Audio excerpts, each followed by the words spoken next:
Hello everyone, आप सभी का स्वागत करता हूँ। और इस वीडियो को हिंदी में बनाने का मेरा ये मकसद है क्योंकि इस वीडियो को यूज़ करके मैं ट्विटर में पोस्ट डालने वाला हूँ जिसमें मैं सोनू सूद सर को भी टैग करने वाला हूँ क्योंकि वो उनको आसामीज नहीं आता होगा, इसलिए मैंने इस वीडियो को हिंदी में शूट किया है। हिंदी में मैं बोल रहा हूँ। अभी टॉपिक ये है कि exam class in zoom, exam in room.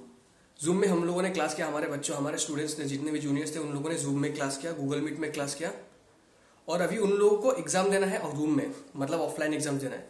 और ऑफलाइन एग्जाम से मुझे कोई आपत्ति नहीं है क्योंकि मैंने भी अपने टाइम पे ऑफलाइन एग्जाम से ही दिए थे।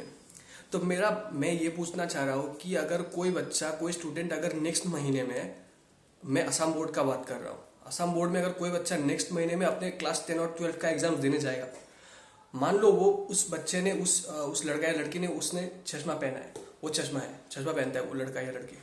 मैं भी चश्मा पहनता हूँ। अभी चश्मे में प्रॉब्लम क्या होता है कि आप अगर लिखते रहते हो ना, आप ऐसे झुक के लिखते रहते हो, ऐसा झुक के लिखते रहते हो आप, तो क्या होता है कि पसीना आ जाता है ना उसमें। वो एग्जामिनेशन सेंटर में तो एसी नहीं होता है, एग्जामिनेशन सेंटर तो 5 स्टार होटल में तो नहीं होता है, वहाँ पे तो एसी नहीं होता है। किसी एग्जामिनेशन सेंटर्स में फैन की व्यवस्था भी अच्छे से नहीं होती है, वहाँ पे लाइट की व्यवस्था भी अच्छे से नहीं होती है। कुछ एग्जामिनेशन सेंटर्स में ऐसा होता है। तो मेन मुद्दा ये है कि अगर कोई बच्चा ये चश्मा पहनता है तो वो उसने मास्क भी लगाया, वो लड़का या लड़की ने। अभी मास्क के होता क्या है कि अभी बिना मास्क के तो वो जा नहीं सकता एग्जामिनेशन सेंटर्स में। उसने मास्क पहना है, चश्मा भी पहना है, और मान लीजिए कि वो लिख रहा है, वो ये लड़की लिख रही है, तो उसके मुंह से जो धुआं आएगा ना, वो धुआं से क्या होगा, चश्मे में वो व्हाइट कुछ होता है ना, फॉग जैसा। जैसे अगर मैं ऐसा करूँ ना, तो चश्मा में ऐसे करने से, यहाँ पे बोगा सफेद धुआं निकल जाता है। तो वो बच्चा तब क्या करेगा, वो अपने अपने बनियान से वो चश्मा का साफ करेगा क्या, वो रुमाल से अपना चश्मा साफ करता रहेगा क्या? उसको एग्जाम क्या नहीं लिखना है क्या? ये कोई मामूली बात नहीं है। It seems to be silly but it's not silly thing at all. तो बात यह है कि अगर उस एग्जामिनेशन सेंटर्स में बच्चे खुश होकर नहीं जाते, कोई भी बच्चा दुनिया में एग्जाम खुशी नहीं जाता है, उसके ऊपर ट्रिमेंडस प्रेशर रहता है क्योंकि 1 साल 1.5 साल उसने जमकर मेहनत कर रही होती है वो लड़का लड़की, और अंतिम के 2-1 महीने में उसने बहुत जम के मेहनत कर रहा होगा। तो एग्जामिनेशन सेंटर्स में वो जब जाएगा ना, उसका पेरेंट्स, माँ बाप उसको, जब दीदी भैया उसको लेके जाएंगे, तो वो बहुत प्रेशर में होगा क्योंकि पूरे साल जितना उसने मेहनत करा है, उस लड़की ने मेहनत करी है, तो उस पूरे साल का हिसाब उस 3 घंटे में होता है। और अगर वो एग्जाम अच्छा नहीं हुआ ना, तो बाकी के एग्जाम्स पे भी इफेक्ट करता है। ये मैं फैक्ट बोल रहा हूँ, ये मैं सच बोल रहा हूँ। इसमें ऐसा नहीं है कि इसमें कंट्रोवर्सी की कुछ बात ही नहीं है। ऐसा नहीं है कि मैंने एक बोला कि किसी दूसरे पर्सन ने कुछ दूसरा बोला, ऐसा नहीं है। एग्जामिनेशन सभी के पास होती है, प्रेशर सभी के लिए समान होता है।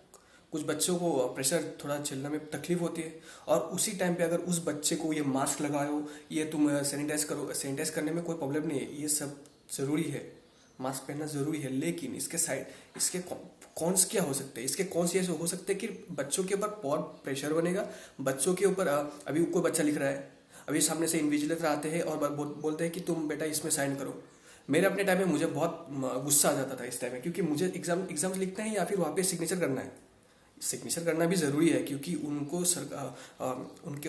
एजुकेशन बोर्ड को रिकॉर्ड्स देना होता है कि उस बच्चे ने उस एग्ज़ाम को अटेंड किया है, इसलिए सिग्नेचर करना ज़रूरी है। मैं मना नहीं कर रहा हूँ, लेकिन कभी कभी गुस्सा आ जाता है कि मुझे एग्जाम लिखना है, मुझे इस क्वेश्चन का कोई सॉल्व करना है क्या, या फिर मुझे ये यहाँ पे सिग्नेचर करना है, या फिर मुझे ठप्पा लगवाना है, क्या करना है मुझे? कोई एडमिशन आएंगे और मेरे एडमिट कार्ड दिखेंगे, इसमें तो बहुत टाइम चल जाता है, थोड़ा तो टाइम चला जाता है। अगर उसी टाइम में कोई इन्विजिलेटर आते हैं और बोलते हैं बेटा तुम अपना हाथ साफ करो, सैनिटाइज करो, मास्क, इसको तुमने 1.5 घंटे से इसी मास्क को पहना है, इस मास्क को खोलो और दूसरा मास्क लगाओ, ऐसा अगर करेंगे तो बच्चे तो ट्रिमेंडस, वो लोग बहुत प्रेशर में होते हैं, वो उनका माथा मतलब काम करना बंद कर देगा। आप सोचो, आप खुद सोचो, अगर आप उस सिचुएशन में होंगे, अगर आप एग्जाम्स लिख रहे होंगे, अगर आपके भाई, आपके बेटे बेटी अगर एग्जाम्स लिख रहे हैं और उनको एग्जाम्स लिखना है या फिर वो मार्क्स बदलते रहना है या सैनिटाइज करते रहना है, और अगर कोई स्टूडेंट उस सिचुएशन में पैनिक कर गया, कोई लड़की अगर उस सिचुएशन में पैनिक कर गई और वो बेहोश हो गई, तो अगर वो एग्जाम्स नहीं लिख पाई तो कौन उसके बिहाफ में कौन देगा एग्जाम? आप दोगे? मैं दूंगा? नहीं, मैं तो नहीं दूंगा। मैंने तो एग्जाम 2 साल पहले दिए थे। सरकार देगी क्या एग्जाम्स? नहीं। तो फिर उसका तो वो पूरा साल बर्बाद हो गया। ऐसा ऐसा हो भी तो सकता है ना। कभी कुछ स्टूडेंट्स ऐसे होते हैं कि उनको कुछ टेंशन हो जाता है एग्जाम में, टाइम नहीं बचता है, तो वो लोग उनका सर चकरा जाता है, वो लोग वॉमिट कर देते हैं, उनका दिमाग बहुत दर्द करने लगता है, वो लोग वॉमिट कर देते हैं, उनका तबीयत बिगड़ जाता है, तो उनका तो वो पेपर तो बहुत खराब हो जाता है ना। और उस खराब होने के लिए के बाद उनका बाकी जितने जितने भी पेपर्स है ना, वो सारे पेपर्स उनके खराब हो जाते हैं।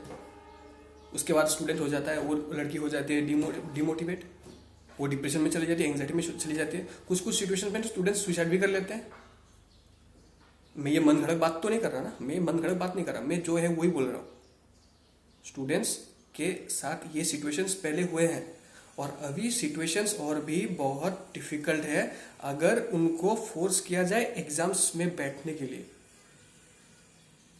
स्टूडेंट्स है, वो रोबोट्स नहीं है कि हर एक सिचुएशंस में वो लोग कोप अप कर सकते हैं। अरे वो कोई 25-27 साल के बच्चे नहीं है, बूढ़े नहीं है, वो लोग 17-18 साल के बच्चे हैं, और 17-18 साल में कोई बड़ा नहीं हो जाता, बट बहुत छोटे वो लोग बहुत छोटे हैं। उनके ऊपर इतना फोर्स डालना अच्छी बात नहीं है।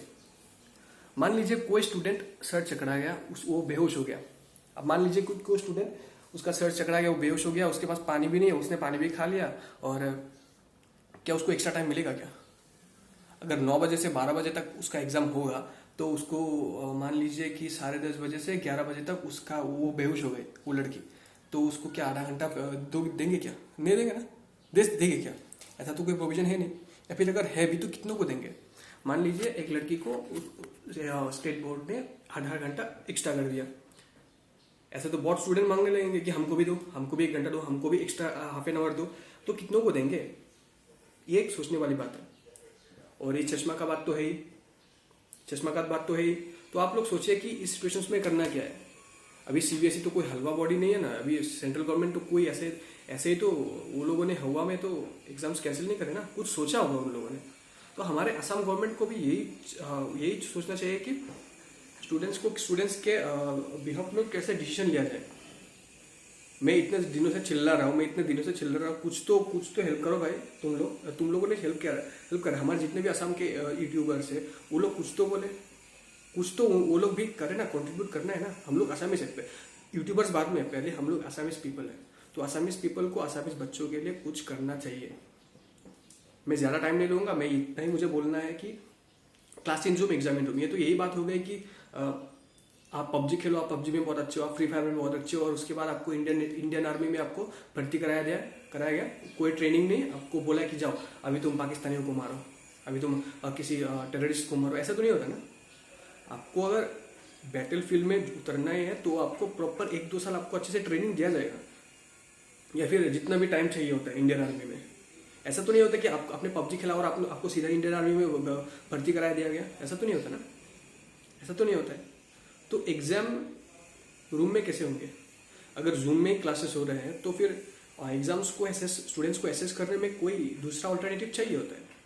मैं नहीं बोल रहा हूँ कि एग्जाम्स को कैंसिल करो, क्लास 12 के एग्जाम्स को कैंसिल नहीं किया जा सकता, ये मुझे भी पता है, क्योंकि उस एग्जाम्स के बदौलत उस एग्जाम्स में जितने भी मार्क्स आ रहे हैं ना, उस मार्क्स को यूज़ करके स्टूडेंट को एडमिशन मिलता है। दिल्ली हो गया, बाकी जितने भी हमारे यूनिवर्सिटीज़ हो गए, ग्रेजुएशन कोर्सेज के लिए उनका एडमिशन मिलता है। मैं ये नहीं बोल रहा हूँ, मैं ये बोल